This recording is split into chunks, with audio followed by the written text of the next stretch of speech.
অপরাধীদের করিডোর হয়ে দাঁড়িয়েছে ভারতের ছোট্ট পার্বত্য ত্রিপুরা রাজ্য। এবার কার্তুজ সহ পিস্তল তৈরিতে ব্যবহৃত বিভিন্ন সামগ্রী উদ্ধার হয় আগরতলা শহরের হাপানিয়া সবুজ পল্লীস্থিত বলবীর সিং নামে এক অপরাধীর বাড়ি থেকে। আমতলী থানার পুলিশ অভিযুক্ত বলবীর সিংকে গ্রেপ্তার করেছে। পিস্তল তৈরি করতে বিভিন্ন সামগ্রী একত্রিত করেছিল আগরতলা হাপানিয়া সবুজ পল্লী এলাকার বলবীর সিং নামে ওই অপরাধী। সংবাদ মাধ্যমকে জানিয়েছেন আমতলী থানার পুলিশ আধিকারিক পারমিতা পাণ্ডে। ধৃত বলবীর সিংকে পুলিশ রিমান্ডে নিয়ে আমতলী থানার পুলিশ জোর জিজ্ঞাসাবাদ চালিয়ে যাচ্ছে। এই পিস্তল তৈরির সাথে আর কে কে জড়িত রয়েছে তার সাথে নিজের স্ত্রীর ওপরও গুলি চালানোর অভিযোগ রয়েছে অপরাধী বলবীর সিং এর বিরুদ্ধে। এই গোটা ঘটনায় থমথমে পরিস্থিতি বিরাজ করছে আগরতলা শহরের হাপানিয়াস্থিত সবুজপল্লী এলাকায়। ত্রিপুরা থেকে বিক্রম কর্মকারের report, crime press Bengal news. মানুষটা একটু বেজালে আছে একটা জায়গাতে একটা জিনিস পাওয়া গেছে একটু পরে কল ব্যাক করবো।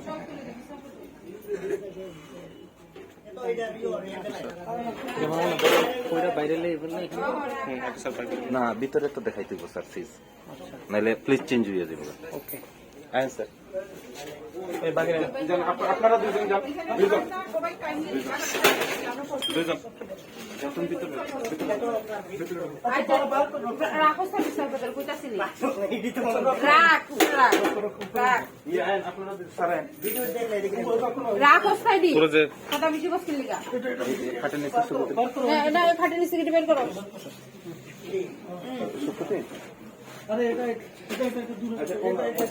ওইটা বের কর, ওই যে কমলা কালার হ্যান্ডেল যেটা বের কর। হ্যাঁ এটা রাখ উপরে, তার মেশিনটা ওটা উপরে। এই রডটা কি তাহলে? এই রডটা তুল ফলাই সজ্জা, রডটা তুল। ভিডিও বন্ধ করে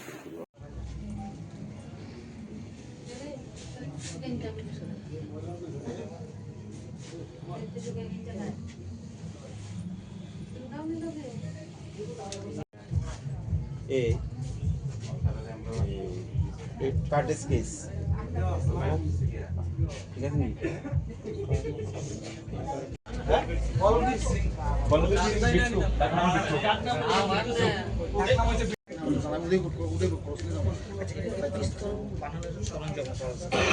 মানে এরকম ম্যাটেরিয়ালস গুলো এরকম যে এগুলো বোমা সোমা করতে পারছ না।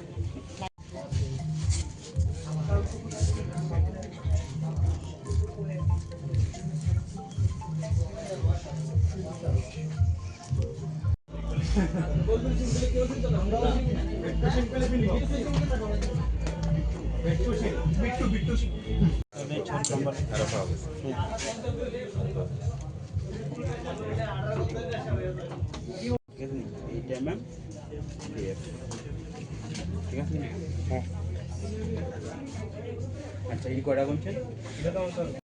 ওয়ান রেক্টেঙ্গুলার বিট্টু দেখ না সেনসিটিভ। ও আচ্ছা metal cutter,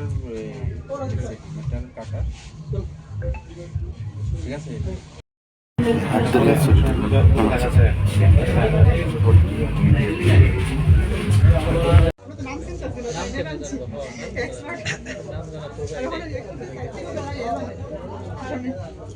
sir with 3 whole মাথাটা ডেকে থাকে দিচ্ছেন।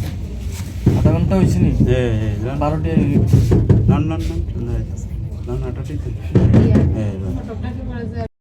হ্যাঁ না দুটা খান লিখে দিচ্ছি। একটা হইল ইন্নি, এটা গীতা আছে, একটা মধ্যে আছে ইন্নি, আরটার মধ্যে আছে হটম্যাক্স।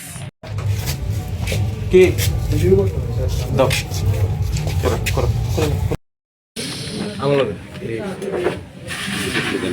এই আমরা সিরিয়াল এদিকে আস না, এলি তো কইছি লগে লগে রাখতি বাংলাদেশ, আমি ইংলিশ দে।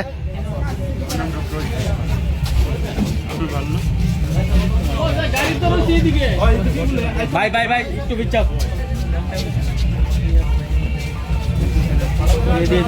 আরে এত সামনে কি দেখো রে?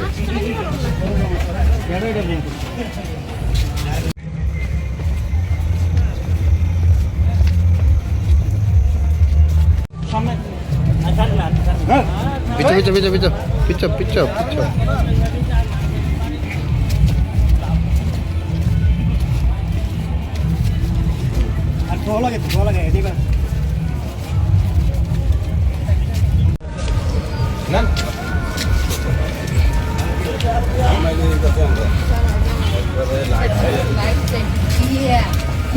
বন্দুক তৈরির সরঞ্জামগুলো কোথা থেকে পেয়েছেন? অ্যাকচুয়ালি আজকে সন্ধ্যা নাগাদ আমতলী থানার কাছে একটা সিক্রেট ইনফরমেশন আসে যে কার্তিক চমনি ওইখানে বলবীর সিং এর বাড়িতে আর্মস জাতীয় কিছু সামগ্রী মজুদ থাকতে পারে। তো ইনফরমেশনটা পাওয়ার সঙ্গে সঙ্গে আমতলী থানা থেকে একটা team under the leadership of sub inspector Mrinal Pal ওই জায়গাতে ইমিডিয়েটলি ছুটে যায়। ছুটে ওই বলবীর সিং এর বাড়িতে ভালো করে সার্চ করে বলবীর সিং এর বাড়ি থেকে আমরা 7টা কার্ট্রিজ কেস প্লাস কিছু বুলেট জাতীয় আর কিছু ইকুইপমেন্ট যেগুলি দেখে লাগছে যে এগুলি দিয়ে আর্মস ম্যানুফ্যাকচারিং আইটেমস এর মতন লাগছে। তো সেগুলিকে আমরা সিজ করি এবং বলবীর সিংকে ওনাকে আমরা অ্যারেস্ট করি। বাকি যে টুলস গুলো আছে ওইগুলোকে আমরা ফরেন্সিকে পাঠাবো, পাঠিয়ে এগুলি এক্সামিনেশনের পরে রিপোর্টে আমরা বলতে পারবো যে এগুলি দিয়ে কিভাবে ইউজ করা হয় এবং এগুলি দিয়ে কিভাবে আর্মস তৈরিতে এগুলি ইউজ হয় কি হয় না সেটা আমরা FSL এ পাঠিয়ে পরিষ্কার জানতে পারবো। আর বলবীর সিংকে কালকে আমরা কোর্টে ফরওয়ার্ড করে ওনাকে রিমান্ডে এনে বাকি যে ওনার বিরুদ্ধে যা ওনার সঙ্গে কেউ জড়িত আছে কি না আছে সেটা আমরা চেষ্টা করবো।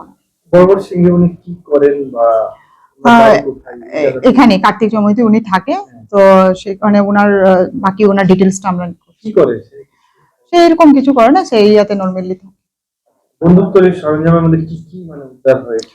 এখানে বিভিন্ন রকমের টুলস আমরা এখানে পেয়েছি, প্লাস যেটা 7টা যে কার্ট্রিজ কেস আমরা পেয়েছি, কিছু বুলেট মতন দেখতে আইটেমস আমরা পেয়েছি। তো সেই প্লাস আরো কিছু বিভিন্ন ধরনের টুলস ইকুইপমেন্ট যেগুলি দেখে লাগছে এগুলা ইউজ হয় ফর প্রিপারেশন অফ আর্মস। হ্যাঁ, ওনার ঘরেই ছিল। এই তো প্রথম ফার্স্ট টাইম ত্রিপুরাতে এরকম সরঞ্জাম তৈরি, বন্দুক তৈরির সরঞ্জাম পাওয়া গেল বা বন্দুক তৈরি কারখানা নিতে পারি যে একটা আপনারা করতে পারি। সেটা আমি ঠিক বলতে পারবো না, কিন্তু আমরা সেটা এখানে যেটা পেয়েছি আমরা রিসেন্টলি আমরা এখানে দিয়ে পেলাম। কি ধারায় মামলা নেওয়া হয়েছে? আমরা আর্মস একটা বলবীর সিং এর এগেইনস্ট একটা মামলা নিই।